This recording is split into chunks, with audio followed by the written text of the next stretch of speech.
Ladies and gentlemen, it is for me a great honor and a real pleasure to participate in this memorable event. In 1956, the Cold War was at its height. Nuclear war was menacing mankind, and my prize essay alleged that the world was on the verge of total destruction. Today, the consequences of Fukushima threaten the world. Unit 4 contains 10 times more cesium-137 than Chernobyl. A strong earthquake could mean collapse.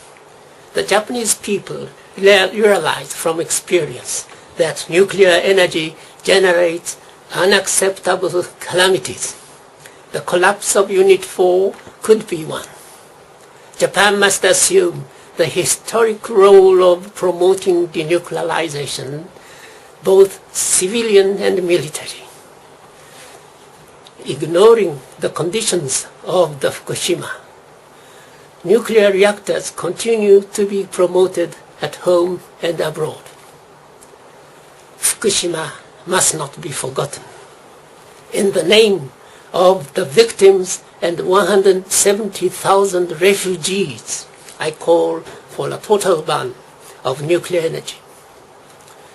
The world must realize that any radioactive contamination creates immense and permanent harm for mankind and the earth. 3 Mile Island, Chernobyl, and Fukushima are no less dreadful than atomic bombs. Nuclear reactors are potential super bombs. No single weapon can compete with the potential damage that can be caused by Fukushima Unit 4 or reprocessing plants. The Fukushima accident could have been more catastrophic for Japan and the world. The still present danger of a collapse of Unit 4 after an intensity 7 earthquake must be broadcast the world over. Sound judgment would not have permitted construction of 54 nuclear reactors in a Japan menaced by frequent earthquakes and tsunamis. Only the lack of ethics and responsibility made it possible. Money and the corruption of power plant management sow the seeds of catastrophe. This is not limited to Japan. The same technology that produces nuclear energy produces nuclear weapons. The proliferation of nuclear power plants leads to the proliferation of nuclear weapons, as we are seeing today in North Korea and Iran. There is no way to ensure the safety of future generations except to eliminate the use of nuclear fission technology across the planet. The lack of ethics and responsibility is highlighted by the absence of a solution for nuclear waste that threatens future generations. The Japanese nuclear village or nuclear dictatorship envisions the restarting and export of nuclear reactors, thus regaining the offensive for the Japanese nuclear industry. This is immoral. It shows no sense of international or intergenerational responsibility. Alas, I fear it will last. Japan should warn the world of the consequences of not heading towards denuclearization. 8 years ago, I predicted that Japanese electric companies would decide Japan's fate. 2 years ago, at the World Congress of International Physicians for the Prevention of Nuclear War in Basel, I pleaded for mobilizing human wisdom to avert the ultimate catastrophe a nuclear calamity could produce. Sadly, these warnings did not deter my fears. Considering the worldwide consequences of a nuclear accident, countries not possessing nuclear reactors should urge denuclearization, be it military or civilian. Countries already opting for nuclear energy should do so as well.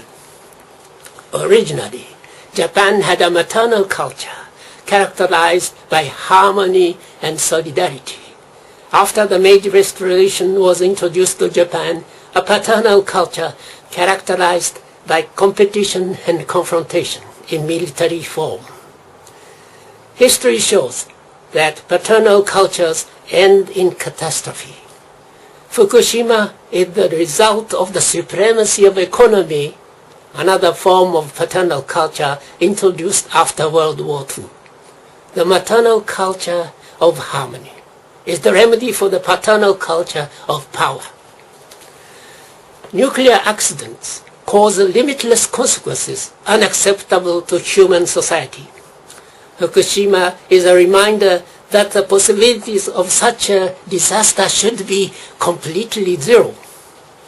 The great principle of a world without nuclear weapons and reactors should not be forgotten.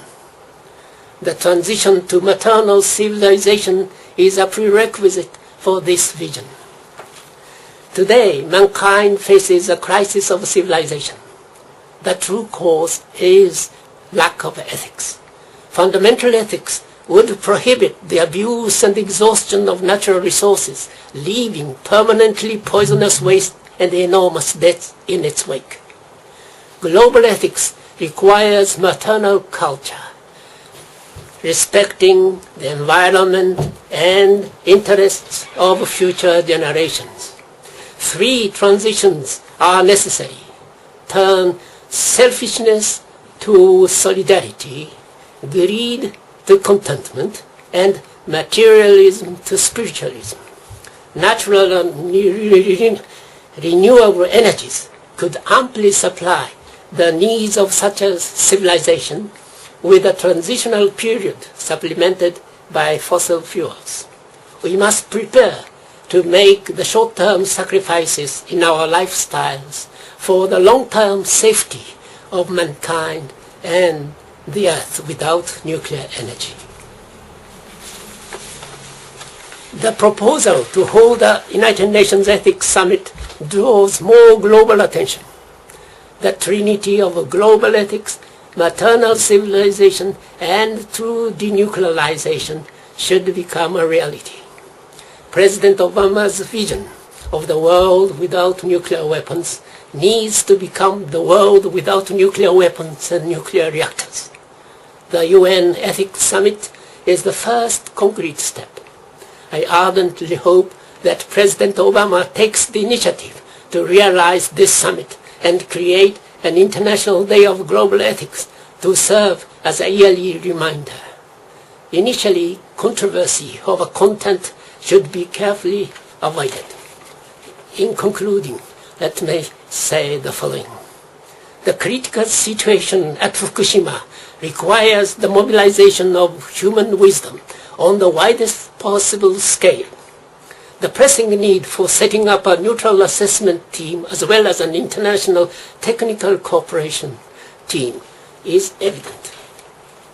The fuel rods in the decaying cooling pool of Unit 4 must be moved to another place as soon as possible. It is a global security issue requiring maximum efforts, which regrettably are not being made. More and more Japanese are awakening to the real dangers of nuclear accident and nuclear reactors. Japan is thus heading steadily towards establishing zero dependency on nuclear energy. The will of heaven and earth is my translation of Providence as philosophy, protecting mankind and the earth. It will help achieve true denuclearization, civil and military, in due course. The rage of those who lost all will continue to enliven anti-nuclear movements in Japan and eventually abroad. Japan must now contribute to the realization of true denuclearization. Then the victims of Hiroshima, Nagasaki, and Fukushima will not have suffered in vain. Thank you.